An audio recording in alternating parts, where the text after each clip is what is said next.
حمید. اینجا مراد پورا گرفتن روح و بدن است. توجیهات دیگه هم است، خب بهترین توجیه همیست. اینی متوفی که من مکمل گیرنده استم بدنی تو را، بدنی تو را بامرای روحی تو، نه تو را بالا کردنیستم، گیرنده استم و رافعو که الیه، برای خود بالا کردنیستم. این معنا درست است. کلمه ده کلمه عربی توافی به این معانی استعمال شده، از دو خاطر ضرورت به تقدیم و تاخیر نیست. بعضی مفسرین میگه عبارت به تقدیم و تاخیر است. اینطور است: اذ قال الله یا عیسی انی رافعک الی، در آن وقتی که گفت الله به عیسی علیه السلام من خود تو را بالا کردنیستم به سوی خود، و متوفی که بعد از وفات کردنیستم تو را به مرگ خود. اول تو را آسمان بالا میکنم، بعد از تو را وفات میکنم در مرگ خود. این گپم در اینجا گنجایش داره، اما قول اول راجح است که مراد از توافی چی است؟ پورک گرفتن چیست؟ اینمی انسان به امرای روح و بدن. سه عقیده در اینجا است. عقیده یهودی است که نعوذ بالله عیسی علیه السلام ولد و زنا است، از این خاطر در صدد شدن تا که شیطانی به پاچا کرد، پاچا محاصره کرد عیسی علیه السلام در یکی از اتاقا. در اینجا دو روایت است. یک روایت اینطور است که در اتاق هیچ کس نبود. وقتی که این مردم داخل شدن، الله تبارک و تعالی همون کسی که اول از زمین لشکر داخل شده بود، چهره شکل از او عیسی علیه السلام از سریازی انداختن. از همون خاطر مردم امی لشکر گرفت همون نفر قتل کردن، بعد از او در دار آویزان کردن. خب پسان در شک شدن که یاران اگر این عیسی بود خیر رفیق ما کجا شد؟ اگر رفیق ما بود عیسی کجا شد؟ از دو خاطری تردد برای از ما پیدا شد که قرآن او جوابا را برشان داد. عقیده یهودی است که عیسی علیه السلام نعوذ بالله آدمی خراب است، ولد زناست و این قابل اعدام است و این اعدام شود به خاطری که انسان بد است و این به دارم آویخته شده. این نظر یهود است. نصارا قائل به است که عیسی علیه السلام الله است، نعوذ بالله، یا بچه الله است یا نازدانه الله هست. یکی از همین سه گپ هست. خو لیکن یک دفعه در دار توسط یهود بالا شده، پس از او باز چی شده؟ زنده. پس از او باز در آسمان بالا شده. پس در آسمان بالا شدن عقیده مشترک مسلمان و نصارا اردو است، لیکن فرق در بین ازیست که ما میگیم قبل از مرگ بالا شده و چی میگه؟ بعد از مرگ میگه بالا شده. از او خاطر آیت های قرآن کریم رد صریح میکنه بالای از وا. چرا در اینجا متوفی که و رافعک الیه، و پسان اونجا الله وعده کرده که تو را پس میارم، هیچ کسی باقی نمیمانه که نظام تو را نپذیره. از او خاطر معلوم شد که میدان چی؟ اینطور اول نمرده که بعد از او بالا شده باشه، بلکه اول دمی حالت بیداری الله تبارک و تعالی چی کرده شه؟ بالا کرده شه. اینی متوفی که ما پورا گیرنده استم تو را و رافعک الیه، بلند کننده استم تو را به سوی خود، و مطهرک تو را پاک کننده استم از تهمت از یا من الذین کفروا، از تهمت کسانی که کافر هستند. اینی رای وسط الله بری مسلمانان نصیب میکنه. مسلمانان در حق عیسی علیه السلام میگه بله پیغمبر خو هست، چی هست با؟ خو لیکن بنده الله تبارک و تعالی هم است، هم بنده الله است و هم پیغمبر. اینی رای وسط میگه. و جاعل الذین تبعوک، مگر داننده است مو کسانی را که تابعداری تو را کرده، فوق الذین کفروا، بلند بالا از سریو کسانی که کافر هستند، الی یوم القیامت، کار یا اینمی فوقیت الله تا روز قیامت میکنه. اینجا کسانی که تابعداری عیسی علیه السلام میکنه کیست؟ دو تفسیر است. یک تعداد میگه کسی که تابعداری عیسی علیه السلام میکنه مسلمانان درش داخل است. چرا؟ دعوت عیسی علیه السلام به توحید الله بود.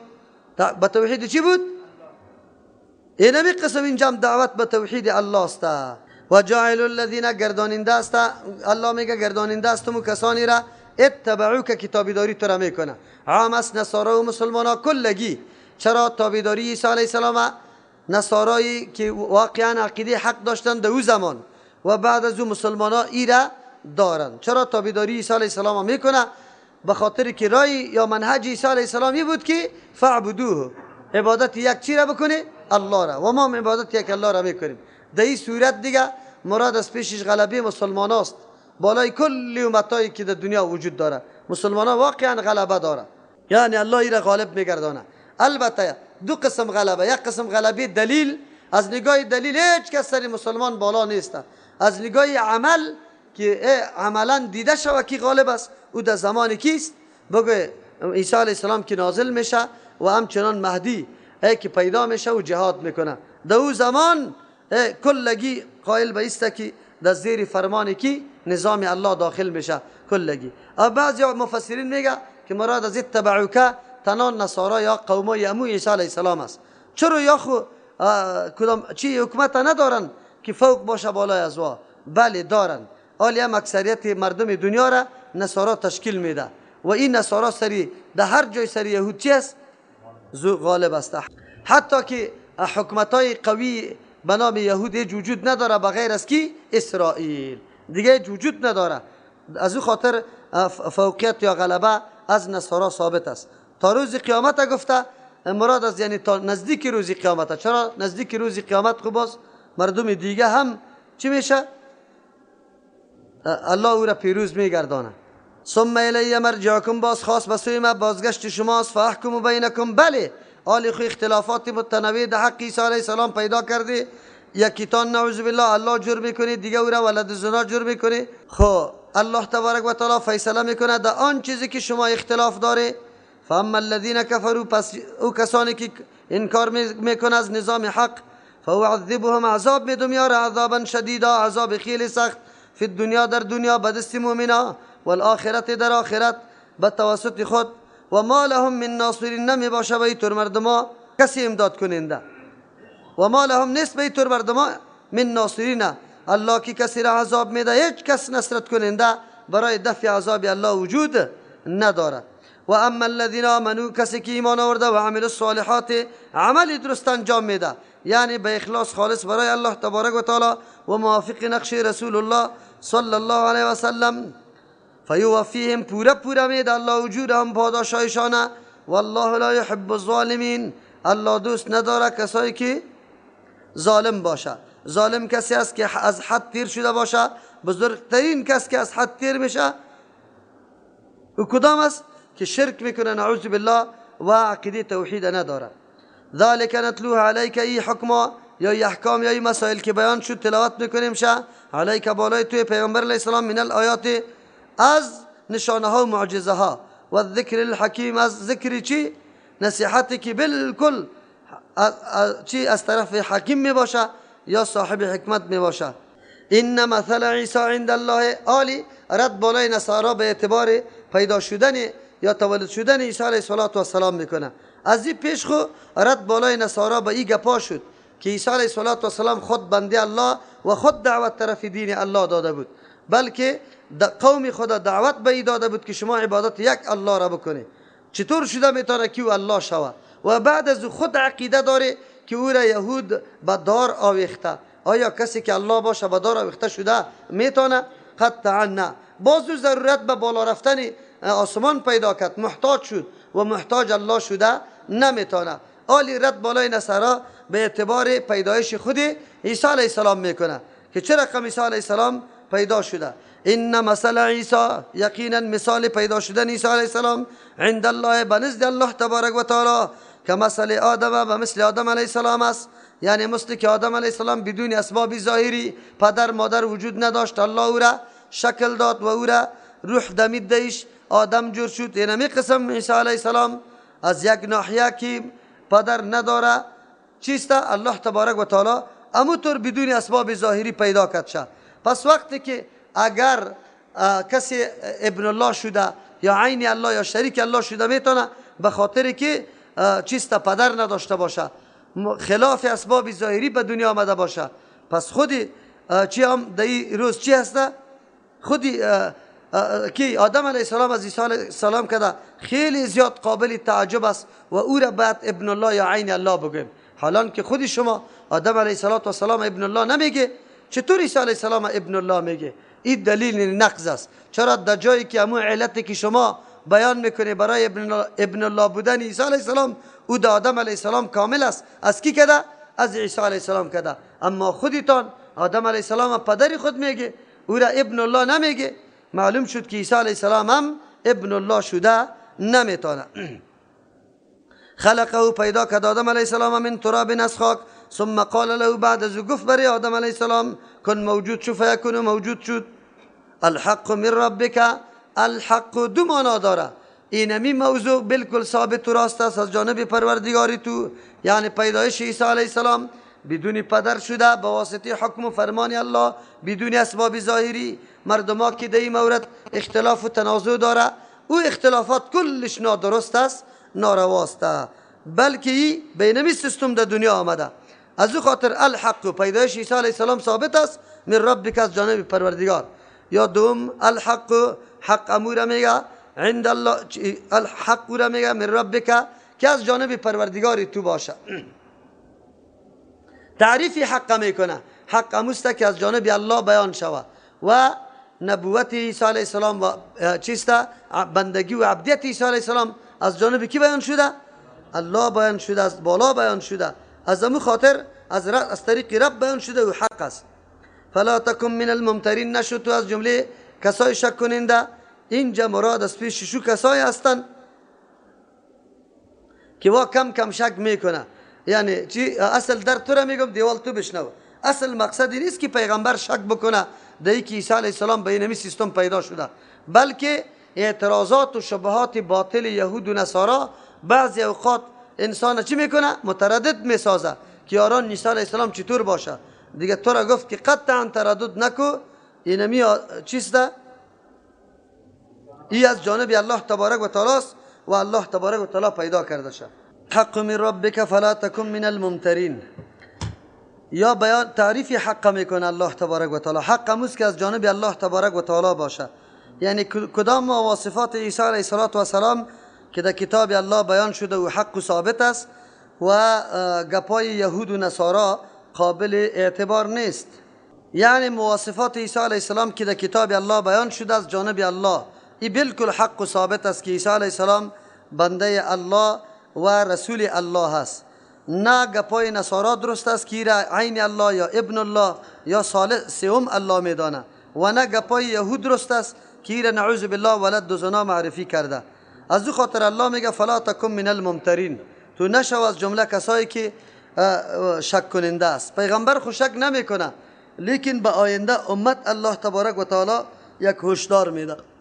سوالا و اعتراضات یک تعداد مردم، شبهات یک تعداد مردم بعضی اوقات باعث میشه که بعضی مسلمانان در مورد عیسی علیه السلام در شک شود، خصوصا در عصر حاضر ما که دعوت به سوی نصرانیت خیلی زیاد اوج گرفته و خیلی زیاد دعوت داده میشه. انجیلا چاپ شده به مردم توزیع میشه، حتی به شاگردای مکاتب پت پت توزیع شده. شما این را خوب میبینی. الله تبارک و تعالی قرآن یک کتاب معجز است. در او زمان الله این را بیان کرده که فلا تکن من الممترین. بعضی مسلمان ها زیر اثر تبلیغات اینمی نصرانیت رفته و در مورد عیسی علیه السلام تصوراتی که خلاف قرآن است او را بر خود پیدا کرده. از او خاطر الله گفت که نه، آن چیزی که در قرآن بیان شده در شان عیسی علیه السلام امو درست است و تو در جمله کسای نشوی که مترددین باشی.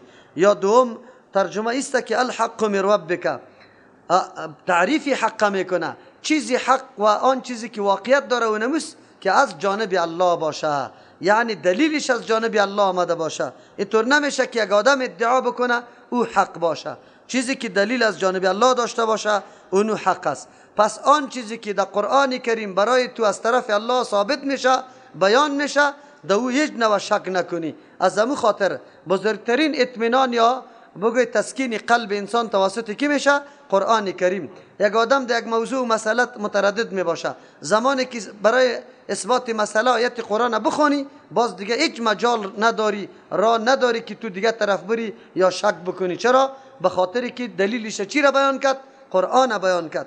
از همون خاطر این جمعی را این موضوع را بیان کرد که حق اموز که از جانب الله آمده باشه.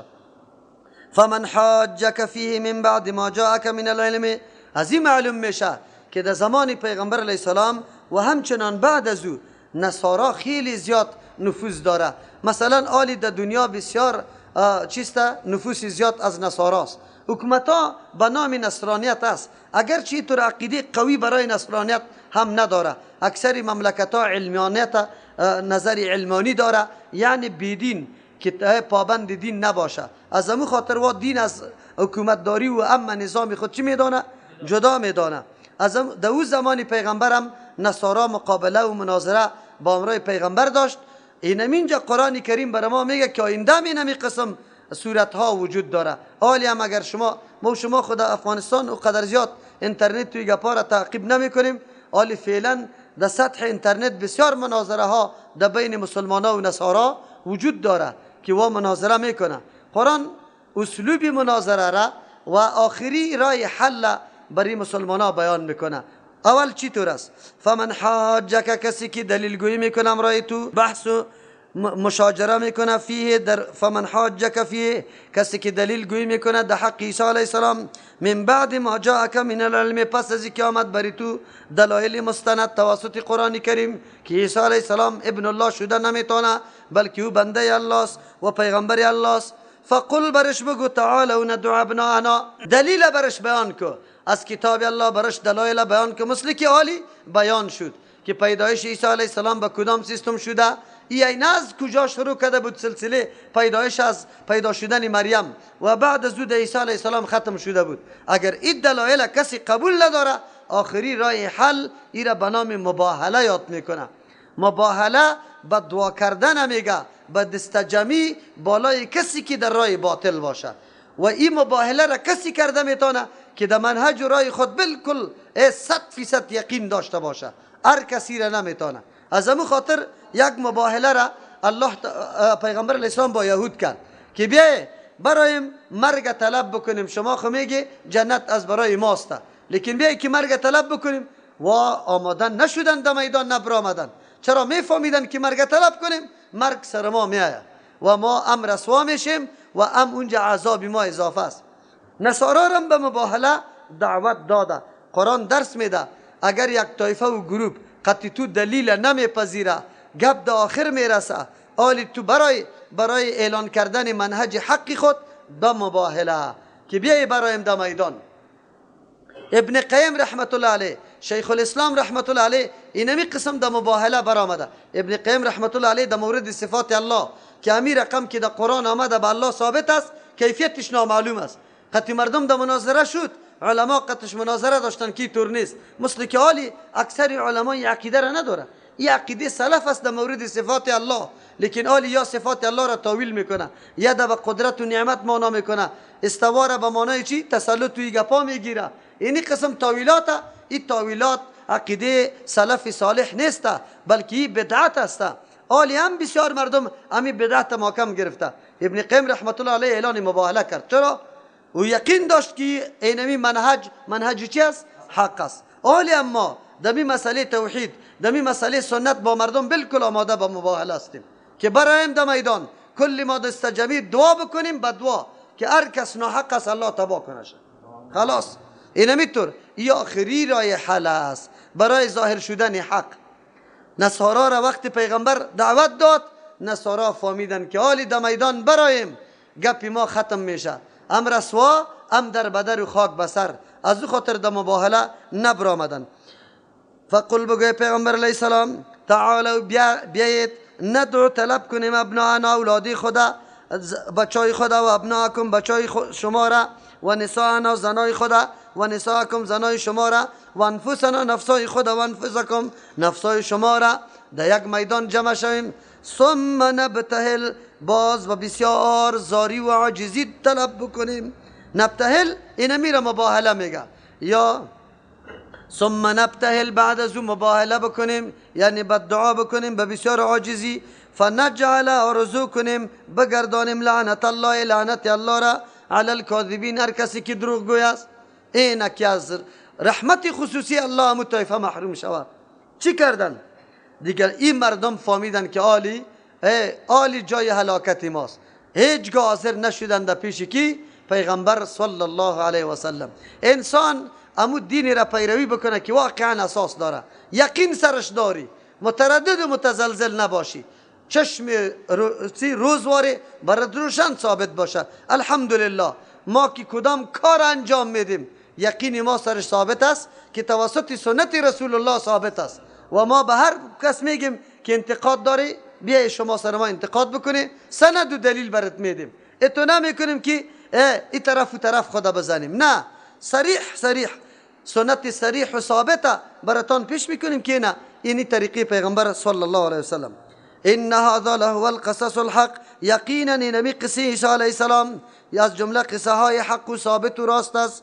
و ما من اله الا الله، نتیجه تمام قصه ها اینمی است که نیست معبود لایق پرستش و بندگی الا الله، بغیر از یک الله. نه عیسی علیه السلام الله شده میتونه، نه زکریا علیه السلام، نه مریم، هیچ کدامشان. و ان الله، یقینا الله تبارک و تعالی لهو العزیز، امی الله زبردست است، ارادش نافذ است، کسی نمیتونه اراده الله را بگیره. الحکیم و حکمت والاست، الله میتونه اینمی طور مردم را کلگی به یک دین جمع کنه، هیچ نظریه و شک باقی نمانه.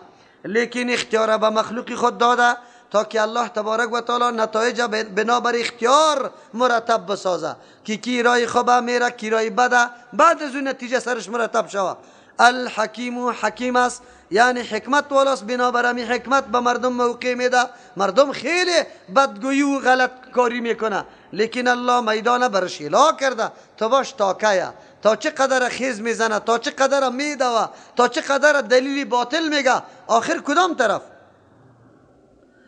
خب فین تولوا، اگر یا اعراض میکنن نمیپذیره ای واقعیت که عیسی علیه السلام بنده الله و رسول الله است، فان الله، یقینا الله تبارک و تعالی علیم، خب عالم است، بالمفسدین، و کسایی که فساد پیش میکنه. اینجا فساد عبارت است دعوت به سوی شرک است، دعوت به سوی مخلوق پرستی است. چرا نصارا ادعا میکردن که عیسی علیه السلام بچه الله است، متصرف است از جانب الله؟ چرا؟ به خاطر کوری مادرزاد بینا میشه، مرض پیس جور میکنه. این حالات دیده بود، مردم دعوت به این میداد. این را میگه مخلوق پرستی، و از قرآن معلوم میشه که دعوت به سوی مخلوق پرستی بزرگترین فساد است. چرا که مردم عقیده خدا چی میکنه؟ عقیده صحیح خدا از دست میده، گم میکنه. مثل که آلی مردم مسلمانی ما همینطور شده، دعوت به سوی مخلوق پرستی هست، سری مردم اشتباهات آمده، نامش میمونه وسیله. ما ای را از خودش طلب نمیکنیم، چی میکنیم؟ وسیله میکنیم. وسیله خو اصل صفات الله است، صفات الله را وسیله کو، عمل صالح تا وسیله کو، آن چیزی که به دلیل صحیح ثابت است او را وسیله کو. این خود دلیل نداره، لیکن بعضی مردم چون این نکته ها را نمیفهمه، بیچاره در دام ازوا چی میشه؟ گیر میشه، باز اون همونطور حالت خراب پیدا میکنه. سبحان ربك رب العزة عما يصفون وسلام على المرسلين والحمد لله رب العالمين.